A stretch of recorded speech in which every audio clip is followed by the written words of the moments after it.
Sénégal rec, encore Sénégal rec. Il n'y a que de bonnes nouvelles en Afrique. Ah oui, au Sénégal, il y a une loi qui a été adoptée au Parlement. Comme quoi tous les lanceurs d'alerte seront désormais protégés. Vous savez quoi, les Européens où ils sont aujourd'hui, vous voyez, c'est beau, tout ça est beau, voilà, les lois sont adoptées, tout ça. Ce n'est pas au hasard, tout s'est fait tout doucement.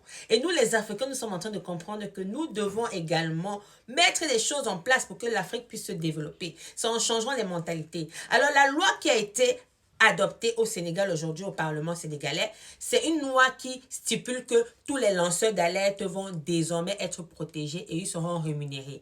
Je vais m'expliquer pour ceux qui ne comprennent pas. Alors, au Sénégal aujourd'hui, toutes les personnes qui vont venir trahir ceux qui ne font pas leur travail comme il faut, ils vont aller travailler au gouvernement, je ne sais pas, à la police, tout ça là. Ces personnes-là seront protégées. Parce qu'on sait très bien qu'en Afrique, c'est les plus forts qui sont plus forts. C'est-à-dire que si moi, je m'en vais trahir que le monsieur à qui on a donné l'argent pour arranger les routes n'est pas en train d'arranger les routes avec l'argent qu'on lui a donné, moi, je m'en vais trahir. On sait qu'en Afrique, quand c'est comme ça, on va me... Voilà. Aujourd'hui, ces personnes sont protégées, leurs familles seront protégées et ils seront rémunérés d'une somme d'argent. Voilà. Si, je prends encore un exemple, si peut-être le gouvernement a donné une somme de 200 millions de francs CFA au maire pour qu'il puisse arranger la route, ça c'est un exemple par exemple, et qu'il y a quelqu'un qui se rend compte que l'argent qu'on a donné au maire, sur les 200 millions, il est en train d'utiliser seulement 50 millions. Il est allé acheter un matériel qui n'est pas bon, le faux matériel pour que la route ne soit pas bonne, pour que dans 5 ans la route se gâte. Cette personne a le droit d'aller trahir le maire là-bas. Comme vous voyez là, l'argent qu'on a donné là, il n'est pas en train de faire les choses comme il faut.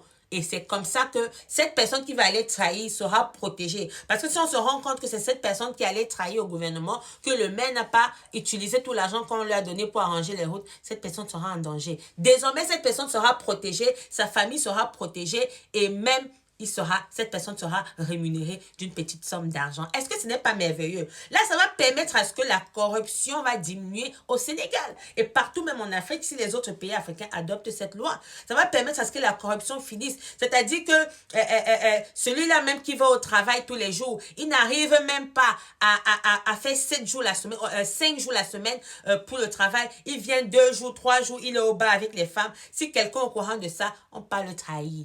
Ça va permettre à ce que les gens fassent le travail et le salaire qu'ils vont mériter, qu'ils le méritent réellement. C'est une loi qui est tocosse. Oui, Sénégal règle. C'est une très bonne loi, je suis d'accord. La corruption va diminuer en Afrique parce que c'est ça qui nous tue en Afrique. Oui, c'est la corruption là qui tue les jeunes aujourd'hui. Et avec cette loi-là, je pense que les choses vont s'améliorer tout doucement. Ça ne va pas changer d'un claquement de doigts, mais les choses vont s'améliorer tout doucement. Sénégal règle. L'Afrique en avant. Il faut aussi qu'on parle de nous demain, que les Africains sont des gens qui évoluent.